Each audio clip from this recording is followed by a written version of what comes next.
આકાશવાણી ભુજ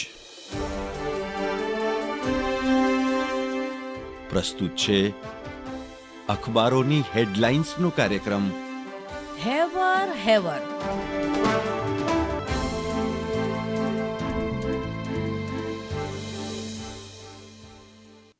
મકર સંક્રાંતિની સૌને શુભકામનાઓ સાથે હું મનોજ સોની. આજનું કચ્છ મિત્ર જણાવે છે કે પહેલા દીએ 1.5 કરોડ ભાવિકોનું શાહી સ્નાન. મહાકુંભના પ્રારંભે પવિત્ર સંગમના 44 ઘાટ પર ધમધમાટ. 20 દેશના ભક્તો પણ પહોંચ્યા. 60,000 જવાન તૈનાત. મહાકુંભ મકર સંક્રાંતિનું સ્નાન હશે વધુ મોટું. કચ્છ મિત્રના અંદરના પાને સમાચાર છે કે ભુજને ટ્રાફિક સમસ્યાનો અજગર ભરડો. જુબેલી સર્કલ તથા તેને સંલગ્ન માર્ગો પર વાહનોને લાંબો સમય રોકતા લાગી કતારોથી અરાજકતા. ગમે ત્યાં વાહન પાર્ક કરો, રેકડી સ્ટોલ ગોઠવો, માર્ગ ફૂટપાથ અવરોધો, કોઈ કંઈ નહીં કહેની માનસિકતા. કોટ અંદર અજાણતા આવી જતા મોટા વાહનોથી લોકો ત્રાહિમામ. તંત્ર જનપ્રતિનિધિઓ ટ્રાફિક સમસ્યા ઉકેલવા ઝુંબેશ શરૂ કરે. હું ચિત્રા ચૌધરી. દિવ્ય ભાસ્કરના અંદરના પાને હેડલાઇન છે, 3 મોરચે ચિંતા વધી. ₹66 તો માર્કેટ 1000 પોઈન્ટ તૂટ્યું. ક્રૂડ ઉંચકાયું. રૂપિયામાં 2 વર્ષ બાદ સૌથી મોટું ધોવાણ. 4 દિવસમાં રોકાણકારોની મૂડીમાં 25 લાખ કરોડનું ધોવાણ. દિવ્ય ભાસ્કરના કચ્છ ભાસ્કર પેજ પર હેડલાઇન છે, આળસ ઉડી.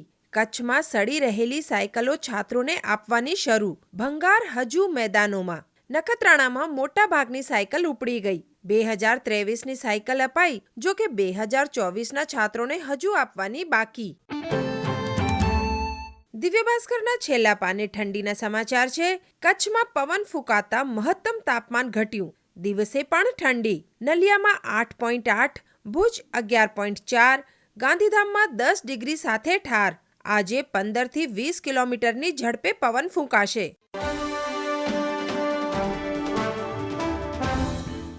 સંદેશની હેડલાઇન જણાવે છે કે પીએમ મોદીએ કાશ્મીરના સોનમર્ગમાં ઝેડ મોડ ટનલનું ઉદ્ઘાટન કર્યું. 12 માસ જઈ શકાશે. ₹2700 કરોડના ખર્ચે બનેલી ટનલનું ઉદ્ઘાટન કર્યા બાદ પીએમએ અંદર જઈ પ્રોજેક્ટના અધિકારીઓ સાથે વાતચીત કરી. સંદેશના અંદરના પાને સમાચાર છે કે અકસ્માતમાં ઘવાયેલાને હોસ્પિટલ પહોંચાડનારને સરકાર દ્વારા ₹25,000નું ઇનામ અપાશે. ગડકરીએ પુણેમાં એક માર્ગ સુરક્ષા અભિયાન કાર્યક્રમ દરમિયાન આ જાણકારી આપી. ઘાયલોને સમયસર સારવાર મળે તે માટે પ્રોત્સાહન રકમ વધારાશે.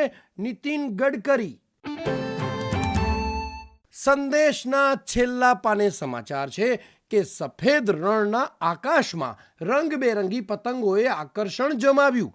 ધોરડો ખાતે આંતરરાષ્ટ્રીય પતંગોત્સવ. 9 દેશ સહિત ભારતના વિવિધ રાજ્યોના પતંગબાજોએ પતંગો ઉડાવી. પતંગબાજોના સ્વાગતમાં સાંસ્કૃતિક કાર્યક્રમ પણ યોજાયો.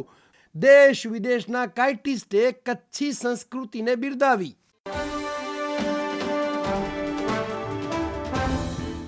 ગુજરાત સમાચારની કચ્છ આવૃત્તિમાં હેડલાઇન છે, બાળકો કુપોષિત, મળતી આ પોષિત. સમૃદ્ધ ગુજરાતમાં કુપોષણનો દર વધુ. કુપોષણનું સ્તર સુધારવામાં સરકાર સદંતર નિષ્ફળ રહી. છેલ્લા 2 વર્ષમાં ₹1,309 કરોડનો ધુમાડો કર્યા પછી પણ હજારો બાળકો કુપોષિત. અન્ય રાજ્ય કરતા ગુજરાત પાછળ.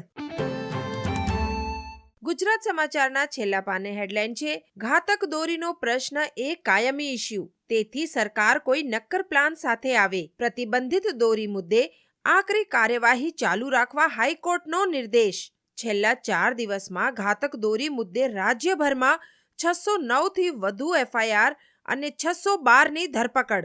સરકાર પક્ષ.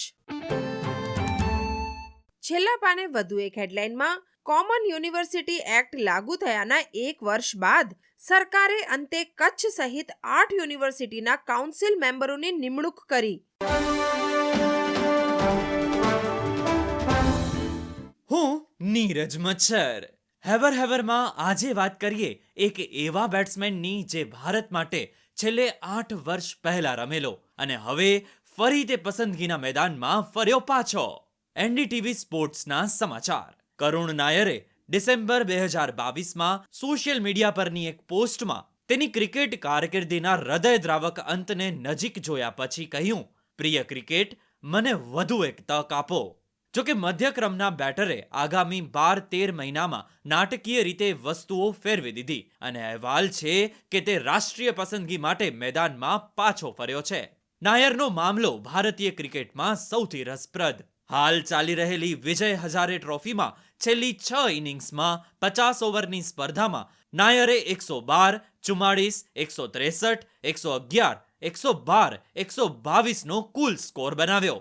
આ ટુર્નામેન્ટમાં તેને આઉટ થવાનો બાકી છે. તેણે આઉટ થયા વિના 600 થી વધુ રન બનાવ્યા. લિસ્ટ એ ક્રિકેટના ઇતિહાસમાં આઉટ થયા વિના સૌથી વધુ રન બનાવનાર બેટ સાથેની તેની વીરતાએ તેને ટોચ પર મૂકી દીધો. તમિલનાડુના નારાયણ જગદીશન પછી ટુર્નામેન્ટની એક જ આવૃત્તિમાં 5 સદી ફટકારનાર તે બીજો બેટ્સમેન.